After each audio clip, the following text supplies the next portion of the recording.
are you?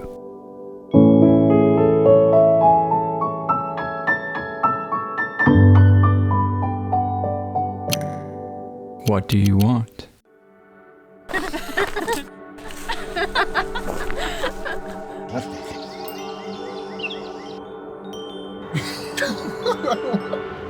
I have. Okay. And what do you know about this?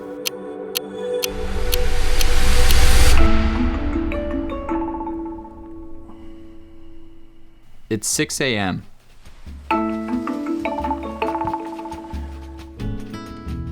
Time to get ready for work. I brush my teeth, throw on a button-up, pack my lunch,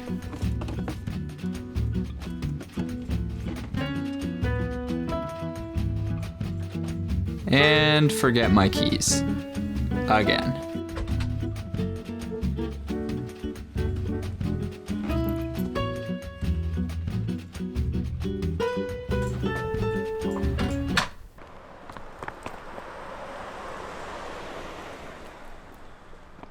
The bus usually comes at 6:35. A brisk walk should do.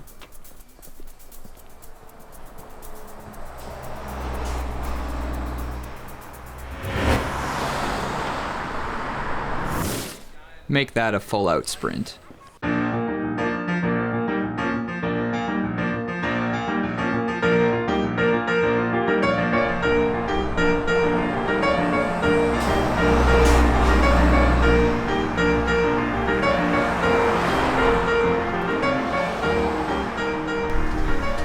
It's safe to say I hated waking up to an alarm clock.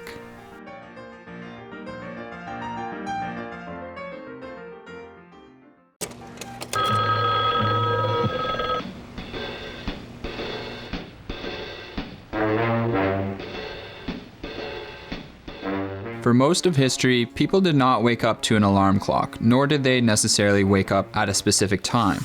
They simply had to wake up early enough to get their work done while the sun was shining. If you were a farmer, like many people were, you didn't have a boss demanding you arrive at work for precisely 9 a.m. Besides, you probably didn't worry about when 9 a.m. was anyway. You just knew it was time to milk the cows. But this all changed once the Industrial Revolution arrived. George McNulty, machinist. Yeah? Your record shows you to be a hard worker with an abnormally small number of rejections. Yet you're always late. In the groundbreaking paper titled Time, Work Discipline, and Industrial Capitalism, labor historian E.P. Thompson wrote, "The first generation of factory workers were taught by their master the importance of time. Factories couldn't run if workers woke up when they pleased, so they would blow loud whistles to wake up the workers who, of course, lived nearby. In Britain, men known as knocker-uppers ran around town knocking on workers' windows to wake them up. This would set the stage for a concept to be known as time discipline.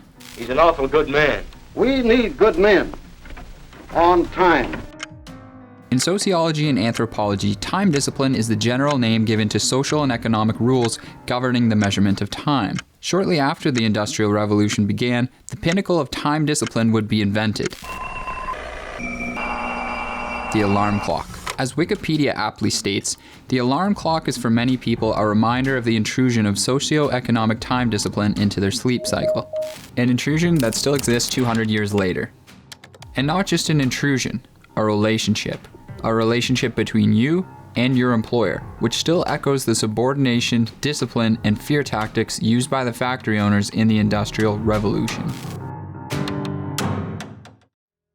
Sound familiar?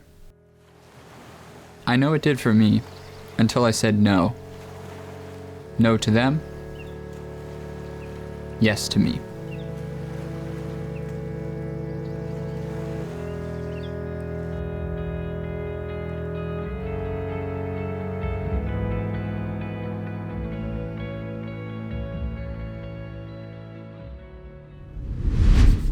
Okay, here we go.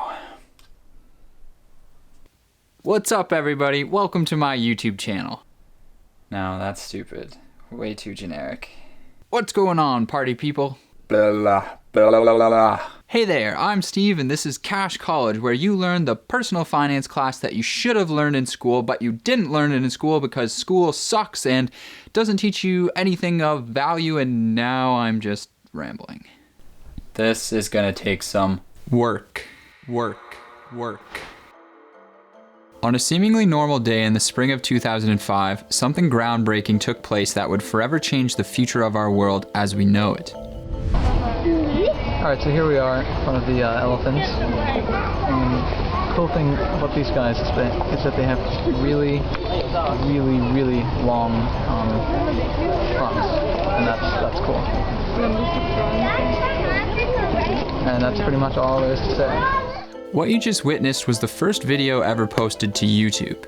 And who you just saw was Javed Karim, the man who co-founded YouTube alongside Steve Chen and Chad Hurley. Except the YouTube you and I know was nothing like the YouTube these three friends had in mind. Originally, YouTube was described as a dating website where users would tune in and hook up. But this was a complete failure. No one was uploading any dating videos, whatever that meant. Perhaps the three co-founders weren't exactly the dating type. We started working on the site on February 14th, Valentine's Day. That's one of those things about being a computer science major. Valentine's Day is just another day. It turns out it didn't even matter.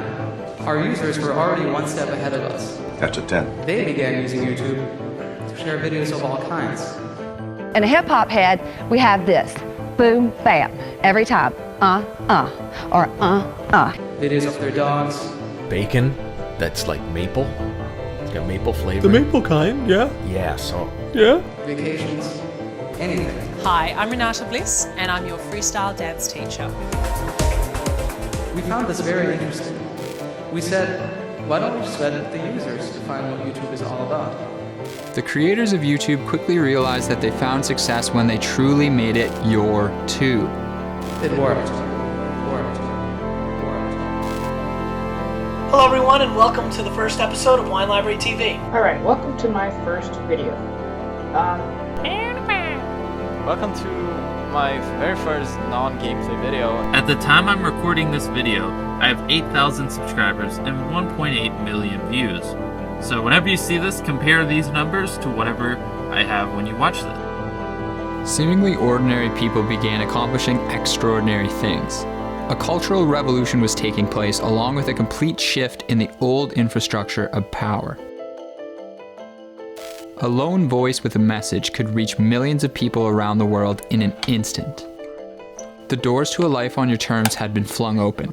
Money, freedom, success, finding a community of like-minded people, all of it and more is there for the taking. The only requirement? Be yourself and share something. People crave the human connection, the authenticity, the rawness of a regular person being open and vulnerable. And as this technology began to evolve and the world became increasingly more interconnected, many people around the world realized a truth. We didn't need to go through corporations, middlemans, and supervisors to solve problems, create value, and be compensated. We could do it ourselves.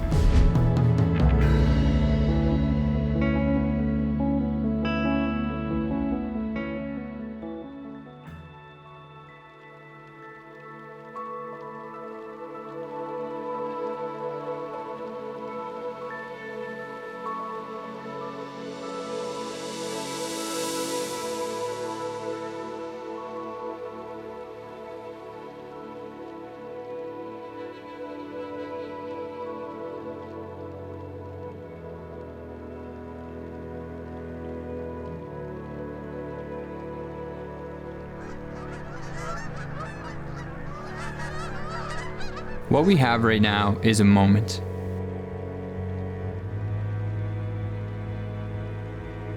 And while it's far from perfect, it's the best we've got. This may be the single greatest window of opportunity in the history of our world to be the protagonist of your own story. But it's fragile and it's fleeting. No one knows what the future may hold.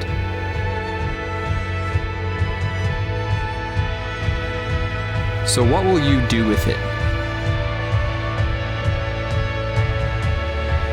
As a wise man once said, will you capture it or will you let it slip?